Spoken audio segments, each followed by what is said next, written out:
ఇదిగోండి చూసారా, పచ్చిపప్పు కూడా ఎలా మెత్తగా ఉడికిపోయిందో. కర్రీ కూడా చూడండి జ్యూసీగా వచ్చింది. ఇదే బీరకాయ తొక్కుతో ఇదిగోండి తొక్కు పచ్చడి కూడా చేశాను. ఆయిల్ వేడైందండి, తాలింపు దినుసులు వేసుకుంటున్నాను. కొంచెం పచ్చిమిర్చి, ఉల్లిపాయలు, పచ్చిమిర్చి కొద్దిగా ఫ్రై చేద్దామండి. ఇప్పుడు దీంట్లో 1 స్పూను అల్లం పేస్ట్ వేద్దాం.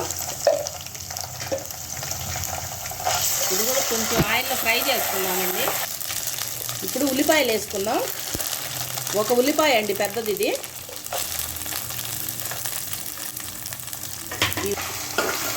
ఈ ఉల్లిపాయని కొంచెం ఫ్రై చేద్దామండి.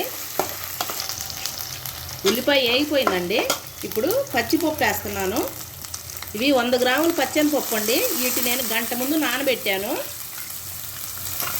ఇప్పుడు దీంట్లో వేసేద్దాం. ఇది మొత్తం ఒకసారి కలుపుకుందామండి.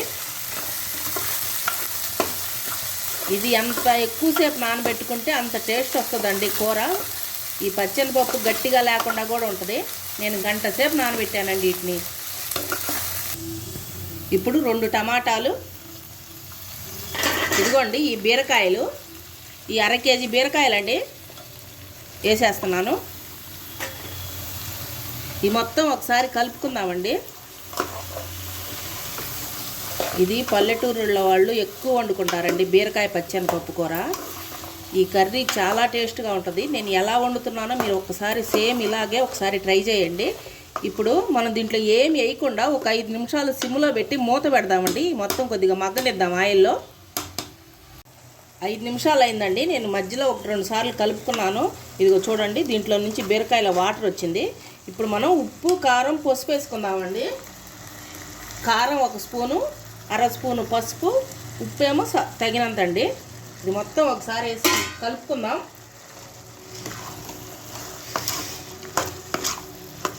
ఇట్లా మొత్తం ఒకసారి కలుపుకొని మళ్ళీ ఇంకొక 5 నిమిషాలు సిమ్లో పెట్టుకొని మళ్ళీ మధ్యలో కలుపుకుంటూ ఉందామండి. ఈలోపు మనం ఒక చట్నీ తయారు చేసుకుందాం. ఈ బీరకాయలతో తొక్కుంది కదా, దాంతో మీకు చట్నీ చేసి చూపిస్తాను. మూత పెట్టేస్తున్నాను. ఒక 5 నిమిషాలు మగ్గనిద్దాం. ఇదిగోండి ఈ బీరకాయ తొక్కు అన్నాను కదా, ఇదిగో నేను శుభ్రంగా కడిగి చిన్న ముక్కలు కట్ చేశాను. ఇప్పుడు దీంట్లో మనం పచ్చిమిర్చి వేసుకుందాం. నేను గుప్పిడి పచ్చిమిర్చి వేస్తున్నానండి, మంట సరిపోతుంది. దీంట్లో ఒక 2 టమాటాలు కూడా వేద్దాం. కొద్దిగా ఆయిల్ పోసుకొని పొయ్యి మీద పెడదామండి. ఇదిగోండి ఆయిల్ పోసుకుంటున్నాను, పొయ్యి మీద పెట్టేశాను. దీన్ని మనం ఫ్రై చేద్దామండి. అన్నీ కలిపి ఫ్రై చేస్తే టేస్ట్ మంచిగా వస్తుందండి. పచ్చిమిర్చి, టమాటా ఒకసారి, బీరకాయ ఒకసారి, అలా కాకుండా మొత్తం కలిపి 5 నిమిషాలు అయిందండి. ఇదిగో చూడండి, కూరలో నుంచి ఆయిల్ బాగా వచ్చింది. మనం ఎమ్మటే వాటర్ పోసుకోవద్దండి. పోసుకుంటే బీరకాయ ఉడకకుండా పంటి కింద వేసుకుంటే కసకస అంటూ ఉంటుంది. ఇప్పుడు సరిపోతుంది. ఇప్పుడు మనం వాటర్ పోసుకుందాం.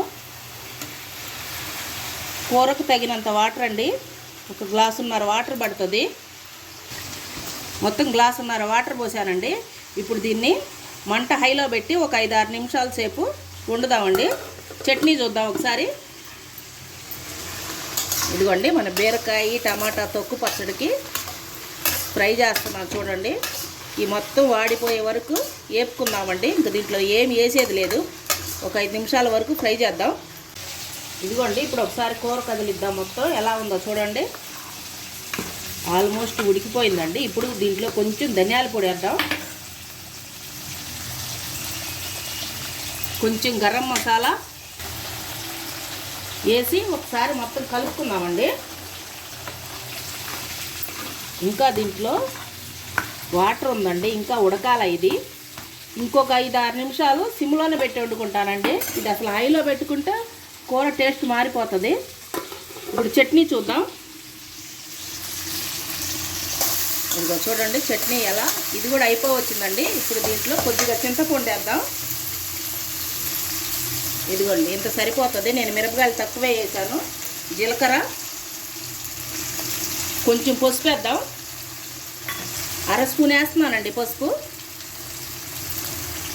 మొత్తం వేసి ఒకసారి మళ్ళీ కలుపుకుందామండి. ఇట్లా వేపుకుంటే బీరకాయ పచ్చడి చూస్తానికి కూడా కొద్దిగా కలర్ఫుల్గా మంచిగా కనిపిస్తుంది. టమాటాలు కూడా చూడండి మగ్గిపోయింది. ఇప్పుడు దీన్ని కూడా ఒక 5 నిమిషాల సేపు సిమ్లో పెట్టి వేపుకుంటాను. కూర చూద్దామండి ఒకసారి. మొత్తం దగ్గరకు వచ్చేసిందండి పులుసు. ఇంకా ఇప్పుడు దీంట్లో మనం కొద్దిగా కొత్తిమీర వేసుకుందాం. కొత్తిమీర వేసి ఒక 2 నిమిషాలు ఉంచేసి దింపేసుకుంటానండి. చూద్దాం. చట్నీ కూడా అయిపోయిందండి. ఇప్పుడు కొత్తిమీర వేసుకుంటాను. చిన్నులపాయలు, ధనియాల పొడి ఒక 1/2 స్పూన్ వేస్తున్నాను. కొద్దిగా కరివేపాకు, ఈ మొత్తం వేసి ఒకసారి కలిపేసి దీన్ని కూడా ఆపేసి చల్లారాక మిక్సీ బట్టి 2 చూపిస్తానండి ఇప్పుడు మీకు. ఇదిగోండి చట్నీ వేసుకున్నాను. ఇది బరగ్గా వేసుకోవాలి. ఇప్పుడు మనం దీన్ని తాలింపు పెట్టుకుందాం. ఆయిల్ వేయండి. తాలింపు చిన్నులపాయ,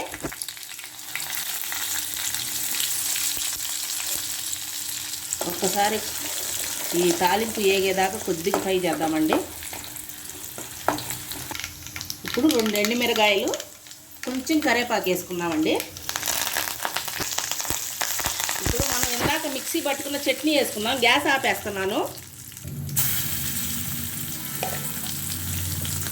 దీంట్లో కొందరు పల్లీలు వేసుకుంటారు, కొందరు నూగులు వేసుకుంటారండి. అది ఎవరిష్టం వాళ్ళది. నేనైతే మా ఇంట్లో ఇలాగే చేస్తాను. మీరు కూడా ఈ చట్నీని సేమ్ ఒకసారి ఇలా ట్రై చేసి చూడండి. అయిపోయిందండి. 2 దింపేసుకున్నాను. ఇదిగో చూడండి, బీరకాయ పచ్చెనపప్పు కూర. ఇది పచ్చెనపప్పు చూడండి ఎలా ఉడికిపోయిందో. అదో చూడండి. ఇప్పుడు చట్నీ చూద్దామండి. ఇదిగో చట్నీ చూడండి, కొంచెం పసుపు వేసాం కదా, మంచి కలర్ఫుల్గా కనిపిస్తుందండి. ఇంతేనండి, అయిపోయింది. మళ్ళీ ఇంకో వీడియోతో మళ్ళీ కలుద్దాం.